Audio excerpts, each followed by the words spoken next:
Welcome. In front of me is a POCO F7, and today I'll be going over unboxing along with a quick look at the device and also its specifications.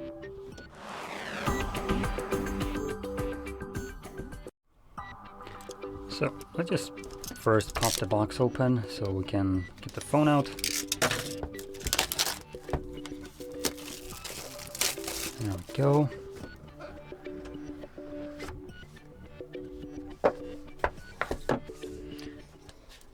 So here is the phone. It's looking pretty nice. Well, not the back really. That looks way too gamery. But the front, honestly, kind of looks like a Samsung. Like if you don't pay attention to this, these look almost identical. I do have a matte tempered glass right here, but like the frame, the rounded edges, it all looks very close to each other. So it looks like this has been heavily inspired by Samsung. Even the rounding on the edges right here just gives me like Samsung vibes right now. And the only thing that doesn't give me Samsung vibes is the back right here, which looks well, let's just say I'm not the biggest fan of this one. This is some limited edition, and even for a limited edition I personally wouldn't want to use that, as it just looks way too obnoxious. Now, anyway, moving on. Inside of the box we have our charging cable, which is a Type A to Type C. Energy sticker. I'm not sure why it's on for a phone. Usually you just get it with a fridge, but whatever. And we have a silicone case, which I'll totally be using, even though I don't almost never use them, just so I can cover up that disgusting back. There we go. Is that it? Oh no, okay. So it's just, there's a, there we go, you can kind of see it. There is like this weird reflective green strip right here, and depending on how you align it, it almost looks like an LED from how much light it reflects, and only like at specific angles. So for a moment I thought that this is just kind of like LED breathing or something like that. Accessibility canceled. Good. So yeah, as you can see, without moving it, nothing happens. Interesting. Anyway, so let's start off with the display right here. I'm gonna actually take this case off of it so you can see the display better, which we do have very minimal bezels right here. That's pretty good. Now this is a 6.8 inch display with a resolution of 1280 by 2772 pixels, AMOLED display, 68 billion colors, 120 Hz refresh rate, 3840 Hz poll rate for your touch inputs. So that's like insanely fast. Dolby Vision certified, HDR10 Plus certified, and a peak brightness of whopping 3200 nits. It also boasts a 90.2% screen to body ratio and a pixel density of 447 pixels per inch, covered with the Corning Gorilla Glass 7i. The 7i, I think, is a little bit of a step down. This isn't like the hardest glass, but the device actually comes with a pre-applied screen protector already on here. Okay, let's see if I get the light correctly. As you can see, there is a screen protector already on here. You can kind of see the bezel right here of it. So yeah, there it is.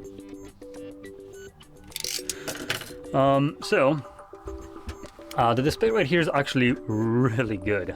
This is pretty bang on display right here, which is very surprising considering they didn't even skimp out on certifications for this device, while it costs more than or less than half of what Samsung devices cost. I'm talking about the flagships. Now, if we move over to the internals, in this phone we have a whopping 6,500 mAh battery.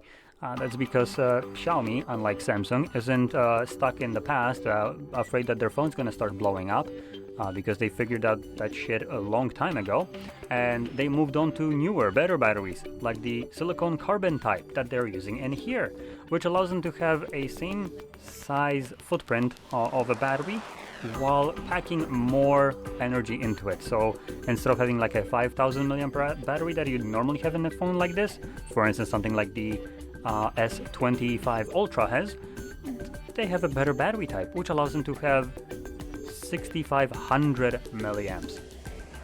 So that will get you better battery life because of the better battery type that has more charge. And on top of that, when we compare it to Samsung, we can also charge it at double the speed. This phone charges at 90 watts with the cable. The best Samsung phone charges at 45, go figure. A device that costs, for instance, the S25 Ultra costs, what is it, more than like triple of the price of this one? Or about triple the price of this. And this one charges twice as fast with a bigger battery. Now, if you're wondering what the drawbacks here are, it's going to be the processor. This is using still what I would consider a flagship grade processor, but it's not going to be as fast as what, for instance, Samsung has with the S25 lineup. So here we have a Snapdragon 8S Gen 4. It's basically the best processor that Snapdragon offers in the 8 lineup, if we can call that like this. Actually, well, when they have Gen. That's probably the best way I can explain it. So when it comes into Snapdragon, you have things like Snapdragon 6, 7, and 8. And then you have gens for them. And now you have the newest lineup of Snapdragon, which is above the 8, which is going to be the 8 Elite, which I presume the next one will be 8 Elite Gen 2. So this is just the Snapdragon 8S, which I think S is overclocked or like a refreshed version of the previous, like, for instance, I believe you would have Snapdragon 8 Gen 4 and then you have 8S Gen 4.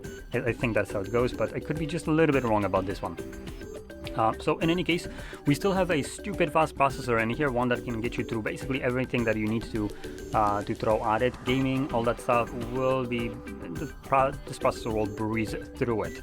This is literally a computer at this point. It rivals power of a computer, and 8 Elite is faster, but we're talking about speeds that you won't really notice doing mundane things like opening up emails and stuff like that. These are going to be almost instantaneous with hardware like this. So in general, if you're not planning to do very heavy gaming, you will not see a difference really.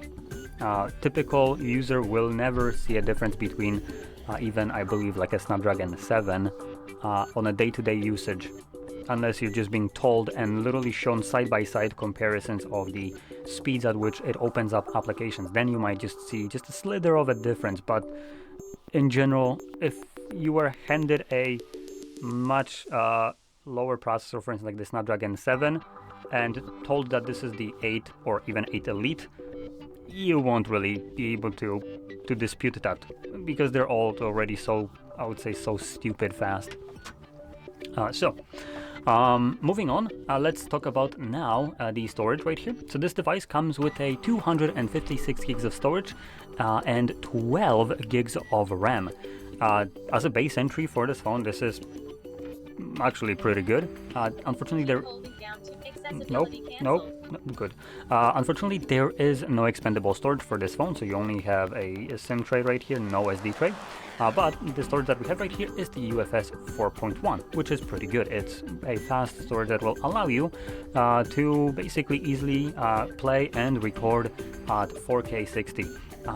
Which this device and its cameras can do. So if we talk about that, we have a 50 megapixel f1.5 aperture, 26mm wide lens, and then we get an 8 megapixel 2.2f aperture ultra wide. And with those you can do 4K at 30 and 60, 1080p up to 60 with slow motion of 120, 240 and 960. So you do have pretty good versatility right here. And then at the front we have a 20 megapixel selfie that does 1080p up to 60 frames. Again, a camera setup is pretty good right here in terms of just on paper. Obviously, nowadays a lot of the camera performance boils down to the software. So that is something that you need to test out and see if you, for instance, like what they have done in terms of software to the camera or not. That is at this point more preferential. And I didn't mention one thing.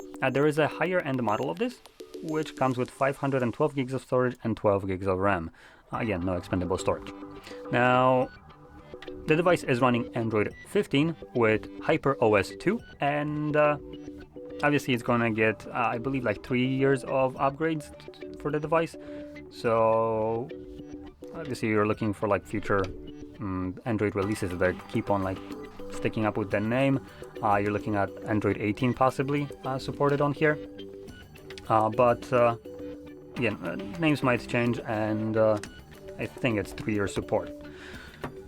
Now, anything else that I didn't mention for this device? It looks like I went over almost everything.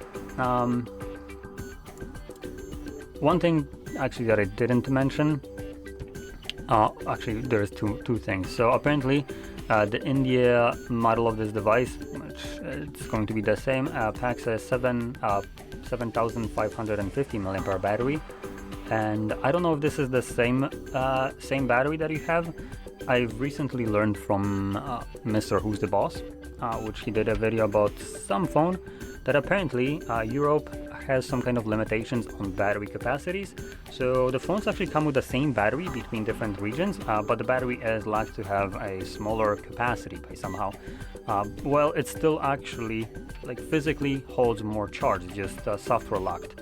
So India, for instance, might not have this kind of lock, and therefore their battery is actually basically over 1,000 milliamp hour higher charge, which it's the same battery here, I presume, to keep that with a grain of salt. So yeah, last thing to mention, the device comes at about 400 euros. So it is in this mid-range price while packing flagship grade specs almost through and through almost everything. The only thing that I personally don't like about this phone is the back of the phone, as it just looks very childish, I would say. So it doesn't look too great to me, but this is supposedly a limited edition. I don't know if some non-limited edition has it or not. You can see it right here, limited edition. So maybe there is a normal one that doesn't look like this, and that would probably be something that I would prefer over this one. But all in all, this phone is pretty banging for the price. I do want to check out the price though, just to be absolutely certain that this is a correct price. I am getting all the information from GSM Arena. They are pretty reliable when it comes down to this, and I never really had too much problem, but sometimes their prices were incorrect. So I do want to double check it. And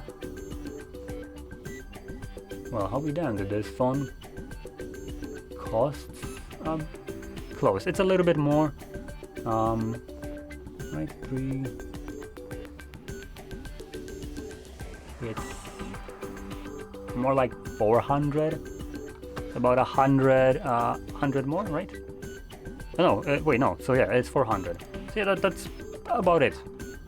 The price is pretty good, and honestly, for that price, you're getting a really good phone. And there is not really any. Typically, I would recommend some better alternatives, but if you're going for a powerhouse of a phone for affordable price, this is it. You're getting a what I would consider a reputable brand with a very nicely spec'd device.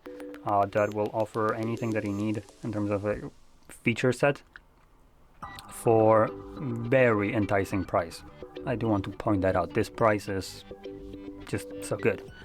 In any case, if you found this video helpful, don't forget to hit like, subscribe, and thanks for watching.